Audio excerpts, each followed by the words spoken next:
Kita lagi di mana?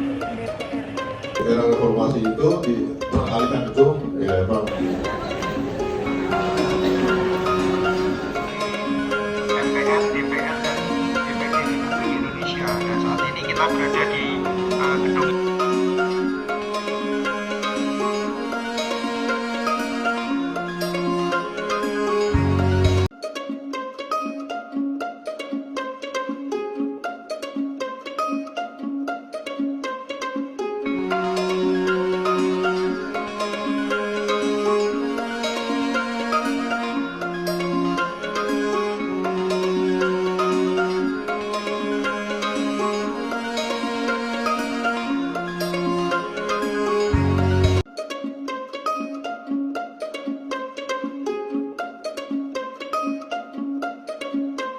A few moments later. Assalamualaikum warahmatullahi wabarakatuh. Saya Nesandra Melia dengan NIM 2431035000009. Prodi Administrasi Publik, Fakultas Ilmu Sosial dan Ilmu Politik Universitas Ibnu Khaldun semester 2. Saya akan mempresentasikan hasil kunjungan saya di gedung DPR RI dan juga DPD RI. Sinergi DPR RI dan pemerintah dalam perumusan kebijakan publik. Latar belakang, DPR RI dan pemerintah Indonesia bekerja sama dalam merumuskan kebijakan publik. Kerjasama ini melibatkan berbagai tahap, mulai dari konsepsi kebijakan hingga implementasi dan pengawasan. Meskipun kolaborasi ini bervariasi, tergantung kebijakan spesifiknya, beberapa aspek kunci menyoroti interaksi mereka. Saya sangat tertarik untuk melihat langsung bagaimana DPR RI bekerja dan berharap dapat belajar banyak dari pengalaman ini. Kunjungan ke DPR RI merupakan kesempatan berharga untuk memahami lebih dekat proses pembuatan kebijakan publik di Indonesia. Pengawasan dan pemantauan kebijakan oleh DPR RI. DPR RI mengawasi kebijakan pemerintah. Ini mencakup meneliti rancangan undang-undang, alokasi anggaran, dan implementasi undang-undang yang ada.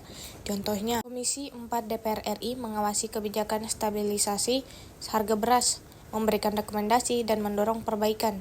Pengawasan ini memastikan akuntabilitas dan membantu penyempurnaan kebijakan.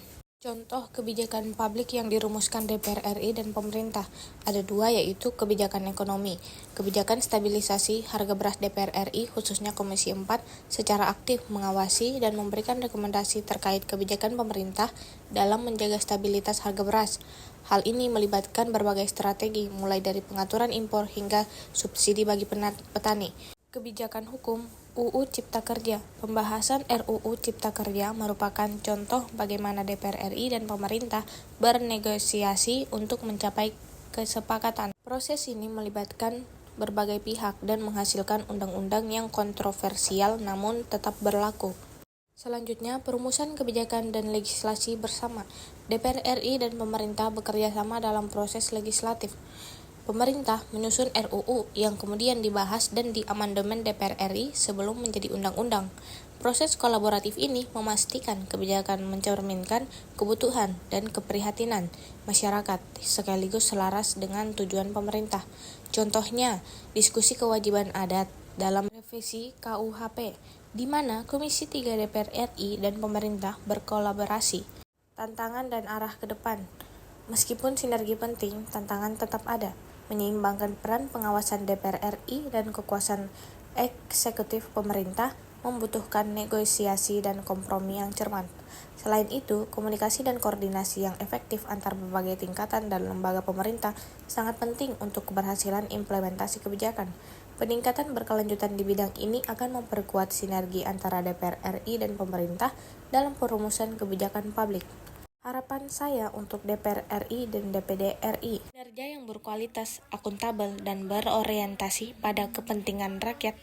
DPR RI diharapkan fokus pada legislasi yang efektif, pengawasan yang ketat, dan representasi yang adil.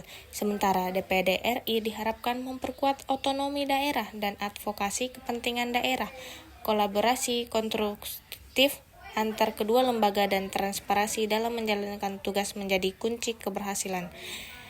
Harapan saya untuk kampus UIC diharapkan menjadi kampus unggul dengan kurikulum relevan, dosen berkualitas, fasilitas memadai, riset inovatif, dan menghasilkan lulusan berdaya saing global.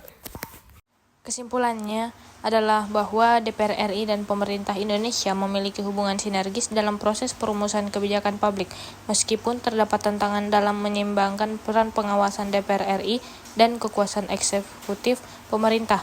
Kolaborasi mereka dalam berbagai tahap dari pengawasan dan perumusan hingga implementasi dan evaluasi sangat penting untuk menghasilkan kebijakan yang efektif dan responsif terhadap kebutuhan masyarakat. Kerjasama ini terlihat dalam berbagai bidang kebijakan, namun keberhasilannya bergantung pada komunikasi, koordinasi, dan kompromi yang efektif antara kedua lembaga.